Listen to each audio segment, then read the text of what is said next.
दोस्तों हाल ही में मैंने बापू नाम की एक थ्रिलर ड्रामा मूवी देखी है जो कि 2025 में रिलीज हुई है। इस फिल्म को डायरेक्ट किया है दयाकर रेड्डी जी ने और IMDb पर मिले है इस फिल्म को 7.1 आउट ऑफ 10। आपको ये फिल्म जियो हॉटस्टार पर देखने के लिए मिल जाएगी। इस मूवी में हमें अलग अलग परिवारों की कहानी दिखाई गई है, जिसमें से एक परिवार को सोने की मूर्ति मिलती है और उसके बाद से ही उनके साथ कुछ अजीबोगरीब घटनाएं होने लगती है। ये लोग सोच रहे होते हैं कि उस सोने की मूर्ति को बेचकर वो लोग अमीर हो जाएंगे, लेकिन उस मूर्ति की वजह से बहुत सारी शॉकिंग घटनाएं होने लगती है। तो अब ये देखना बहुत ज्यादा इंटरेस्टिंग होगा कि आगे उन लोगों के साथ क्या होता है। ये एक बढ़िया सस्पेंस थ्रिलर मूवी है जो आपको जरूर पसंद आएगी, इसलिए दोस्तों वीडियो को एंड तक जरूर देखना। तो दोस्तों अगर आपको हमारे एक्सप्लेनेशन वीडियोस पसंद आते हैं तो हमारे चैनल को सब्सक्राइब जरूर कीजिए। चलिए शुरू करते हैं आज की कहानी। कहानी की शुरुआत में हमें तेलंगाना गांव के एक खेत को दिखाया जाता है, जहां पर रवि नाम का एक जेसीबी ड्राइवर अपनी खेती के पास कुछ काम कर रहा होता है। लेकिन तभी वहां पर मिट्टी हटाते हुए रवि को उसमें एक चमकती हुई चीज नजर आती है। अब उसके कुछ देर बाद में अकेले में जाकर देखने पर रवि को वहां पर पता चलता है कि ये तो एक सोने की भगवान की मूर्ति है। रवि उसे देखकर हैरान रह गया था और वो मन ही मन खुश भी हो जाता है। उसके बाद वो उस मूर्ति को छुपते छुपाते हुए अपने घर के पास लेकर जाता है और अपनी माँ से पेटी की चाबी मांगकर उसके अंदर उस मूर्ति को छुपा देता है। फिर वो अपनी माँ से कहता है कि माँ, मैंने इस पेटी के अंदर एक बहुत ही कीमती चीज रखी है, इसलिए आप कुछ दिन तक घर पर ही रहना और उस पेटी का पूरा ख्याल रखना। अब रवि ने अपनी माँ को पता नहीं था कि उस पेटी के अंदर क्या है और यहाँ पर रवि की माँ को अपने बेटे की बातों पर विश्वास नहीं होता। तभी हम उसके घर में रवि के मामा को भी देख पाते हैं और उसने भी उनकी बातें सुन ली थी। अब उसके बाद रात में रवि की माँ उस पेटी को खोलकर देखती है तो सच में उसके अंदर एक सोने की मूर्ति रखी हुई थी। अब उस सोने की मूर्ति को देखकर वो समझ जाती है कि इसे बेचकर हमारी काफी सारी परेशानियां दूर हो सकती है, इसलिए वो उस मूर्ति को प्रणाम करके वापस से उसे पेटी के अंदर रख देती है।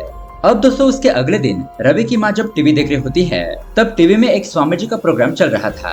वो स्वामी कहता है कि लोगों के पास अचानक कभी कभी बहुत ज्यादा पैसे आ जाते हैं और उन्हें लगता है कि उन पैसों से उन्हें फायदा होगा, लेकिन असल में उन पैसों से उनका नुकसान ही हो जाता है।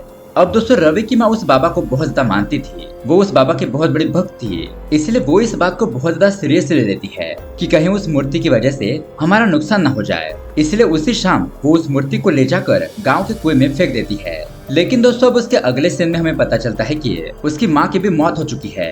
अब दोस्तों उनका क्रियाक्रम करने के बाद रवि अपने मामा से पूछने लगता है कि मामा, क्या माँ ने आपको उस मूर्ति के बारे में कुछ बताया था? मामा कहता है कि तुम्हारी माँ मरने से पहले उसने मुझे मूर्ति के बारे में बताया तो था, लेकिन उस मूर्ति को किस कुएं में फेंका था ये नहीं बताया। तो रवि कहता है कि अब मुझे कैसे भी करके उस मूर्ति को वापस से ढूंढना होगा। उस मूर्ति को बेचकर मैं एक और जेसीबी खरीद लूंगा और उसके बाद हमारा पूरा नसीब बदल जाएगा। खैर अब उसके बाद सीन शिफ्ट होता है उसी गांव में रहने वाले श्रीनिवास नाम के आदमी की तरफ। श्रीनिवास एक बहुत ही ज्यादा मेहनती किसान होता है जिसकी इस बार काफी अच्छी फसल हुई होती है और श्रीनिवास इसी बार में अपनी पत्नी सुधा से बातचीत कर रहा होता है। अब यहाँ पर हमें श्रीनिवास के परिवार के बारे में पता चलता है। उसका एक बेटा है जिसका नाम है मनी और इसी के साथ उससे एक बेटी भी है जिसका नाम है रिचा। और उनके परिवार में श्रीनिवास के पिताजी भी रहते हैं जो कि नेचर से थोड़ा सा खड़ूस है। अब दोस्तों यहाँ पर हमें श्रीनिवास की परेशानी के बारे में पता चलता है। दरअसल इस बार तो उसकी फसल अच्छी हुई थी, लेकिन इसके बावजूद भी उससे कुछ ज्यादा फायदा होता हुआ नहीं दिख रहा था। असल में उसने 3 साल पहले गांव के कुछ लोगों से कर्ज लिया था जिससे कि उसने खेती की, लेकिन पिछले 2 साल से उसकी खेती बर्बाद हो गई थी, जिस वजह से उसे कोई भी मुनाफा नहीं हुआ। और इस साल फसल अच्छी हुई है, लेकिन फसल से मिलने वाले पैसों में से 50% तो खेती में लगने वाले बीज और बाकी की चीजों में लग जाएगी। इसके बाद उसके पास 50% बचेगा जिसका उसे कर्जा भी लौटाना है। इस हिसाब से तो दोस्तों फसल का 80% कर्जे में ही चला जाएगा, मतलब कि उसके सारे पैसे कर्जा लौटाने में ही चले जाएंगे। और दोस्तों गांव के जिन लोगों से श्रीनिवास ने कर्जा लिया था वो गांव के पंचायत तक पहुंच चुके थे, जिस वजह से अब श्रीनिवास को कैसे भी करके उनके पैसे लौटाने ही होंगे। अब उसके सर पर यह सब कुछ टेंशन था ही, लेकिन रात को जब उसका परिवार मिलकर खाना खा रहे होते हैं तभी उसका बेटा मनी जो ऑटो ड्राइवर होता है वो अपने पिता से कहता है कि मुझे एक नया ऑटो खरीदने के लिए पैसे चाहिए, क्योंकि उसका पुराना ऑटो अच्छे से चल नहीं रहा था। तभी यहाँ पर श्रीनिवास की बेटी रिचा उसे कहती है कि पिताजी, मेरी ग्रेजुएशन खत्म होने वाली है, इसलिए मुझे गवर्नमेंट एग्जाम की तैयारी करने के लिए कोचिंग ज्वाइन करना होगा और उसकी फीस देने के लिए मुझे पैसे चाहिए। यानी कि दोस्तों एक ही बार में श्रीनिवास के ऊपर बहुत सारे पैसों का बर्डन आ जाता है और उसकी ये टेंशन उसके चेहरे पर साफ साफ दिखाई देने लगती है। लेकिन पिता होने की वजह से वो इस चीजों से दूर नहीं भाग सकता था, इसलिए वो अपने दुख को अंदर ही अंदर दबा देता है। फिर वो सोचने लगता है कि वो इतने सारे पैसों का इंतजाम कैसे करेगा। खैर अब उसके बाद फसल की कटाई हो जाती है, जिसमें श्रीनिवास का पूरा परिवार मिलकर कटाई करता है और उसे बोरियों में भरकर श्रीनिवास पास के गवर्नमेंट मार्केट में बेचने के लिए चला जाता है। लेकिन यहाँ पर पहुँचने पर वो देखता है कि यहाँ पर तो प्रोटेस्ट चल रहा है, क्योंकि मार्केट के लोगों ने रुई का प्राइस काफी कम कर दिया था, जिस वजह से रुई को बेचने में कुछ और दिन का समय लगने वाला था। अब इसी वजह से श्रीनिवास वहीं पर रुकने का फैसला करता है। अब शाम हो जाने के बाद उसका बेटा मणि वहाँ पर पहुँचता है और वो अपने पिता से कहता है कि आप घर जाइए और आराम कीजिए, मैं यहाँ पर रुई का ख्याल रख लूंगा, जाइए आप आराम कीजिए। अब दोस्तों यहाँ पर पहले तो श्रीनिवास उसकी बात नहीं मान रहा था, लेकिन बहुत ज्यादा रिक्वेस्ट करने पर वो घर पर चला जाता है। अब यहाँ पर रुई को संभालने की पूरी जिम्मेदारी मणि के ऊपर आ जाती है। अब दोस्तों बीच रात में मणि अपने एक दोस्त के साथ पास की शराब की दुकान पर पीने के लिए चला जाता है और बहुत ज्यादा पीने की वजह से वो वहीं पर सो जाता है। तभी यहाँ आधी रात में बहुत ही तेजी से बारिश शुरू हो जाती है। अब यहाँ इस तरफ बारिश को देखकर श्रीनिवास बहुत ज्यादा डरने लगता है कि कहीं उसकी रुई बारिश में भीगकर खराब न हो जाए। मणि रुई के ऊपर प्लास्टिक डालना भूल तो नहीं गया होगा ना, यही ख्याल उसके दिमाग में घूमने लगता है। इसी वजह से अब टेंशन में आकर श्रीनिवास आधी रात में ही बारिश में भीगता हुआ मार्केट की तरफ जाने लगता है और यहाँ पर आकर वो देखता है तब पूरी की पूरी रुई बारिश में भीग चुकी थी। मतलब कि दोस्तों उसके पूरे साल की मेहनत एक रात में ही बर्बाद हो गई। अब ये रुई उनके कोई भी काम की नहीं थी और श्रीनिवास को इस हादसे से बहुत बड़ा सदमा लगता है। उसके दिमाग में कर्जा, बच्चों की पढ़ाई, यही सारी बातें घूमने लगती है और वो सोचने लगता है कि मैं इन सब के लिए पैसे कहाँ से लाऊंगा। अब दोस्तों उसकी ये टेंशन इतनी बढ़ जाती है कि श्रीनिवास अपनी जान देने का फैसला करता है।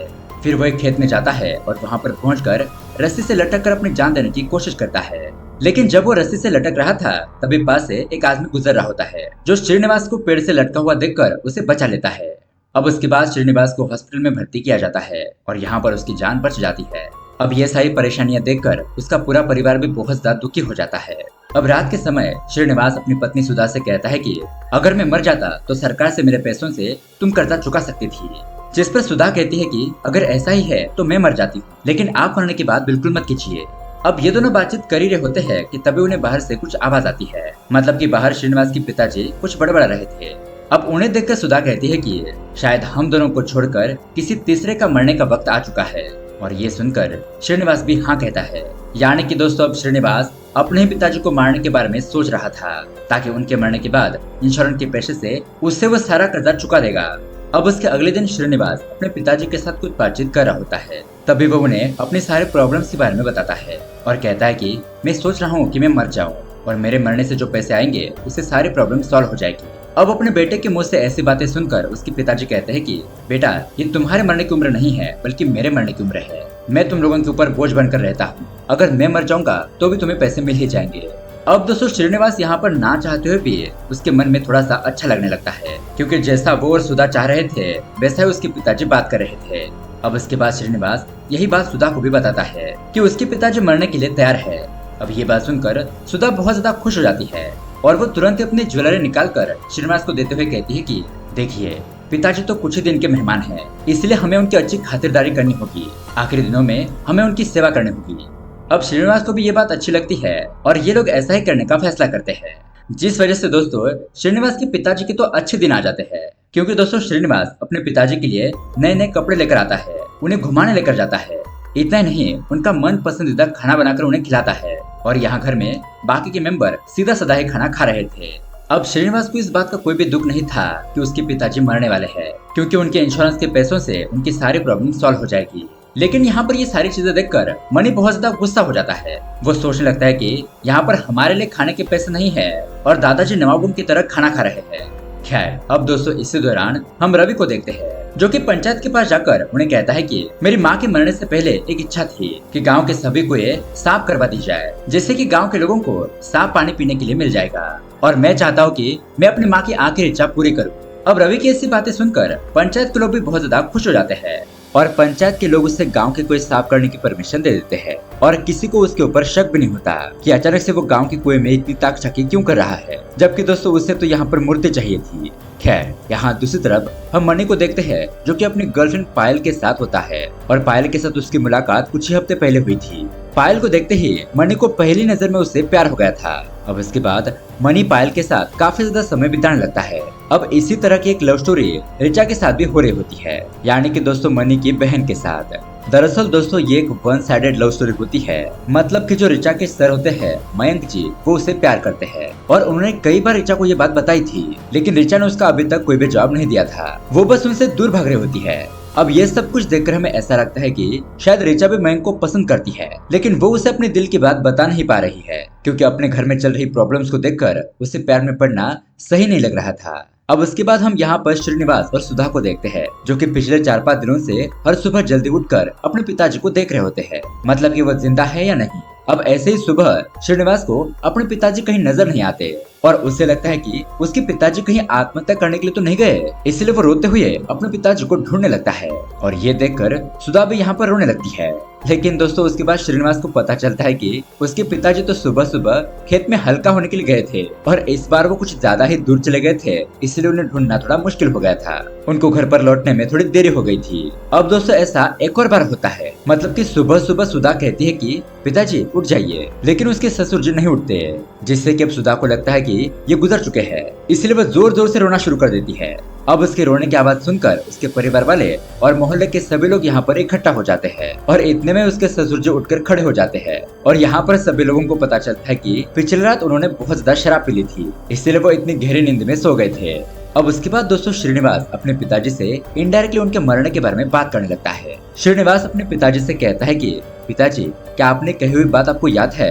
अब दरअसल दोस्तों उसके पिता को भूलने की बीमारी थी, यानी कि वो ये बात भूल चुके थे कि उनको मरना था उनके बच्चों का कर्ज माफ करने के लिए। अब उसके बाद श्रीनिवास यही बात सुधा को बताता है और तब तक यहाँ पर उसके बेटे मनी और बेटी ऋचा को भी ये बात पता चल जाती है कि यहाँ पर दादाजी को ऊपर भेजने का प्लान चल रहा है, इसीलिए ये लोग भी इस प्लान में शामिल हो जाते हैं क्योंकि ये उनके परिवार के लिए बहुत ज्यादा जरूरी था। अब रात को श्रीनिवास और सुधा पानी में जहर जैसा कुछ मिलाकर अपने पिताजी को पीने के लिए देते हैं, लेकिन गलती से वो उस पानी को गिरा देते हैं, मतलब कि वो उस पानी को पी नहीं पाते और यहाँ पर श्रीनिवास और सुधा का प्लान फ्लॉप हो जाता है। अब उसके बाद हमें पता चलता है कि कर्जा वापस करने का समय भी नजदीक आ रहा है और उनके पैसे लौटाने में बस 3 हफ्ते ही बचे हैं। अब उसके बाद रात को हम देखते हैं कि मनी अपनी गर्लफ्रेंड पायल के साथ होता है और ये दोनों यहाँ पर रोमांस कर रहे होते हैं। अब यहाँ पर मनी पायल को एक चेन गिफ्ट करता है, जिससे कि वो बहुत ज्यादा खुश हो जाती है। अब इनमें थोड़ी बहुत बातचीत होती है और पायल वहाँ से जाने लगती है, तो मनी उससे पूछता है कि अब अगली बार हमारा रोमांस कब होगा, जिसके जवाब में पायल बताती है कि जब तुम मेरे लिए गोल्ड की चेन लेकर आओगे। मतलब कि दोस्तों आप समझ रहे हो, ये तो लूटने वाली गर्लफ्रेंड है, क्योंकि दोस्तों आगे जब मनी पायल से ये पूछता है कि क्या तुम इसी तरह से मेरा हमेशा साथ दोगी ना, अगर मेरी फाइनेंशियल कंडीशन खराब हो गई क्या तब भी तुम मेरे साथ रहोगी, बताओ तुम क्या करोगी। अब इसका जवाब देने के लिए पायल इस बात को टाल देती है, यानी कि दोस्तों पक्का यहाँ पर कुछ गड़बड़ है। अब उसके बाद हम ऋचा और मयंक को देखते हैं, जहाँ पर हमें पता चलता है कि ऋचा भी मयंक को बहुत ज्यादा पसंद करती है, पर जैसा कि हमें उसकी फैमिली की कंडीशन के बारे में पता है और इसीलिए वो शादी के बारे में सोचने से डर रही थी। अब ऋचा यही बात मयंक को बताती है, ये सोचकर कि मयंक को जब उसके प्रॉब्लम के बारे में पता चलेगा तो वो उसे छोड़कर हमेशा हमेशा के लिए चला जाएगा। लेकिन यहाँ पर मयंक उसे कहता है कि ऋचा मैं तुम्हारे लिए इंतजार करने के लिए तैयार हूँ, तुम जब आओगी तब मैं तुमसे शादी कर लूंगा। और मयंक की ये बात सुनकर ऋचा उस पर गुस्सा हो जाती है, उसका इतना समझाने का भी कोई भी फायदा नहीं होता, इसलिए वो गुस्से में वहाँ से चली जाती है। अब उसके बाद हम मनी को ऑटो लेकर घर पर आता हुआ देखते हैं कि तभी बीच रास्ते में उसे अपने दादाजी सामने से आते हुए नजर आते हैं। अब उन्हें देखने के बाद वो तेजी से अपने ऑटो को उनकी तरफ लाने लगता है, जैसा कि अब वो उन्हें ठोक कर मार ही देगा, लेकिन तभी वो ऑटो से बाहर निकलकर उनका गला दबाने लगता है और कहता है कि तू मरेगा नहीं क्या बुढ़े।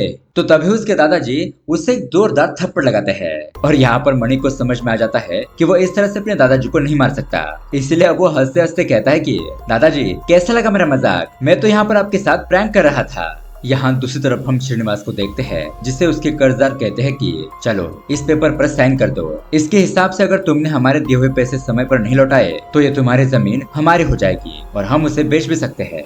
अब यहाँ पर ना चाहते हुए भी श्रीनिवास को उन कागजातों पर साइन करना पड़ता है और इसीलिए वो दुखी होकर अपने घर पर लौटता है। अब उसी रात श्रीनिवास अपने पिताजी के साथ बैठकर पी रहा होता है, तभी वो उनसे कहता है कि पिताजी हमने पैसों के लिए मारने का सोचा था। ये बात सुनकर उसके पिताजी उसे कहते हैं कि अरे तुम उन कर्जदारों को मत मारो, अगर तुम उन्हें मारोगे तो तुम्हें जेल हो जाएगी और कर्जा भी नहीं चुकेगा।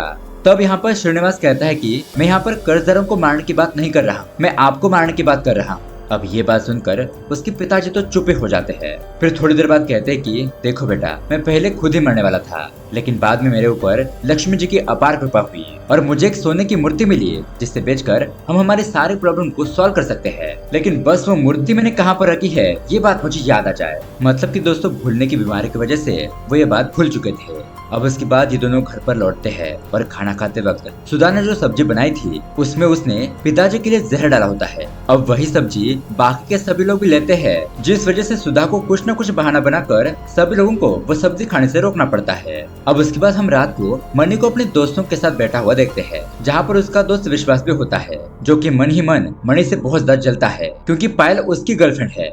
अब मनी यहाँ पर अपने दोस्तों से कहता है कि जल्दी मैं नई ऑटो खरीदने वाला हूँ। उसके दोस्त उससे पूछते हैं कि तुम्हारे परिवार के ऊपर तो कर्जा है तो तुम नई ऑटो कैसे लोगे। अब मणि तो नशे में होता है और वो कहता है कि हम परिवार वाले लोग मिलकर दादाजी को मारने वाले हैं, जिसके बाद किसान इंश्योरेंस के हमें ढेर सारे पैसे आएंगे और फिर सब कुछ ठीक हो जाएगा। अब यही सारी बातें विश्वास अपने फोन में रिकॉर्ड कर लेता है और रातों रात गाँव के हर एक किसी को ये वीडियो फॉरवर्ड कर देता है, जिसमें मणि ने अपने दादाजी को मारने की बात कही थी। अब उसी रात सोते वक्त दादाजी को एक सांप काट लेता है, इसलिए श्रीनिवास उन्हें हॉस्पिटल लेकर जाने लगता है, जहां पर हम श्रीनिवास को छोड़कर घर के सभी लोगों के चेहरे पर एक अजीब सा सवाल देख पाते हैं। ये सभी लोग सोच रहे होते हैं कि क्या हमें इनको हॉस्पिटल ले जाना चाहिए या नहीं, क्योंकि ये तो अपने मौत के करीब जा रहे होते हैं, जिसका सभी लोग बहुत ही बेसब्री से इंतजार कर रहे थे। मतलब कि ये लोग चाह ही रहे थे कि दादाजी मर जाए, लेकिन इसके बावजूद भी वो लोग उन्हें हॉस्पिटल लेकर जाते हैं। अब यहाँ पर डॉक्टर दादाजी का इलाज करते हैं और उन्हें बचाया जाता है। सुबह हो जाती है और उनके पास मनी का वो वीडियो फॉरवर्ड होकर आ जाता है, जिसमें कि वो दादाजी को मारने की बात कर रहा था और अभी तक ये वीडियो पूरे गांव में फैल चुका था। अब ये देखकर सुधा मणि को मारने लगती है कि तुम बाहर ऐसी बातें क्यों कर रहे थे, और यहाँ पर मणि भी समझ जाता है कि उसके दोस्त विश्वास ने उसके साथ विश्वासघात किया है। उसके बाद वो अपने दोस्त के पास जाकर उसे बहुत ज्यादा मारता पीटता है। लेकिन दोस्तों यहाँ पर पायल ने भी उसके साथ धोखा कर दिया था। मतलब कि वो पायल विश्वास के साथ रिलेशनशिप में आ गई थी और मणि को चीट कर रही थी। अब दोस्तों इसके बारे में जब मणि को पता चलता है तो उसे बहुत ज्यादा दुख होता है। अब उसके बाद इस तरफ ऋचा को पता चलता है कि मयंक शादी कर रहा है, और जब वो उसे इसके बारे में पूछती है तो मयंक बताता है कि ऋचा, मैं अब भी तुमसे शादी करना चाहता हूँ, लेकिन जब से तुम्हारे परिवार के बारे में पूरे गांव में बातें हो रही है कि तुम अपने दादाजी को मारना चाहते हो, तब से मेरे पिताजी मेरे और तुम्हारे शादी के बिल्कुल भी खिलाफ हो चुके हैं और वो मर जाएंगे लेकिन हमारी शादी होने नहीं देंगे। तो अब ये सारी बातें सुनकर ऋचा बहुत ज्यादा रोने लगती है, यानी कि वो भी पूरी तरीके से मयंक को चाहने लगी थी। अब दोस्तों उनके पास पैसों की बहुत ज्यादा कमी हो जाती है, जिस वजह से श्रीनिवास को अपनी गाय तक बेचनी पड़ती है। इसलिए अब ये सभी लोग फैसला करते हैं कि ये गांव छोड़कर शहर में चले जाएंगे। वहाँ पर पूरा परिवार काम करेगा और उससे कुछ पैसे मिलेंगे, उससे वो अपना गुजारा कर लेंगे। हालांकि इस फैसले से कोई भी खुश नहीं होता, लेकिन अगले हफ्ते पैसे ना देने की वजह से उनके खेत की जमीन भी कर्जदारों के नाम हो जाएगी, जिस वजह से ये लोग शहर जाने का फैसला करते हैं। अब सब कुछ सामान लेकर वो अपने घर से बाहर निकलते हैं। अब जाते वक्त बीच रास्ते में ये लोग गांव के कुलदेव का आशीर्वाद लेने के लिए जाते हैं, और मंदिर में आते ही दादाजी को याद आता है कि उन्होंने वो मूर्ति कहाँ पर रखी थी। इसलिए वो जल्दी से वहाँ पर जाकर उस मूर्ति को बाहर निकालते हैं और उस मूर्ति को एक कपड़े में बांधकर वहाँ से जाने लगते हैं। तभी दोस्तों हम यहाँ पर रवि को भी देखते हैं, जो कि बहुत ज्यादा गुस्से में कुएं के पास घूम रहा होता है। दरअसल दोस्तों रवि ने सभी कुओं को साफ कर दिया था, लेकिन अभी तक उसे वो मूर्ति नहीं मिली थी। और दोस्तों मिलती भी कैसे, वो मूर्ति तो दादाजी को मिल गई थी। उन्होंने उस मूर्ति को छुपा दिया था और उसके बाद वो इस मूर्ति के बारे में भूल गए थे। अब इस वक्त दादाजी उस मूर्ति को अपने साथ ले जा रहे होते हैं, और तभी यहाँ पर रवि गुस्से में आकर उनसे पूछता है कि दादाजी इन कपड़ों में क्या है, जिसका जवाब देते हुए वो झूठ कहते हैं कि देखो, शहर जाने से पहले मैंने एक नारियल को तोड़ा था, वही नारियल इस कपड़े में है। अब ये बात सुनने के बाद रवि उनको वहाँ से जाने देता है और दादाजी उस मूर्ति को लेकर अपने परिवार के पास पहुँच जाते हैं। अब उस मूर्ति को देखने के बाद उसके परिवार वाले शॉक रह जाते हैं और ये सीन यहीं पर कट हो जाता है। अब दोस्तों कहानी के एंडिंग में हमें दिखाया जाता है कि श्रीनिवास ने अपना सारा कर्जा चुका दिया है, मणि के पास खुद की एक कार है और ऋचा पढ़ाई करके एक बैंक में काम कर रही है। और दोस्तों उनके दादाजी भी बिल्कुल भी सही सलामत होते हैं और बहुत ही खुश भी होते हैं। तभी यहाँ पर हम देखते हैं ऋचा को मयंक का कॉल आता है, जिस पर ऋचा मयंक से बात करते हुए पूछती है कि बताओ तुम्हारी पत्नी कैसी है। मयंक कहता है कि पत्नी, मैंने तो शादी ही नहीं की, मैं अब तक तुम्हारा ही इंतजार कर रहा हूँ। और दोस्तों ये बात सुनकर ऋचा तो खुशी के मारे रोने लगती है और इसी के साथ ये कहानी यहीं पर एंड हो जाती है। मतलब कि कहते हैं ना, अंत भला तो सब भला। तो दोस्तों ये मूवी आपको कैसे लगी हमें कमेंट करके जरूर बताइएगा। साथ ही ऐसी अमेजिंग मूवी देखने के लिए हमारे चैनल को सब्सक्राइब जरूर कीजिए। मिलते हैं अगली वीडियो में। Thanks for watching.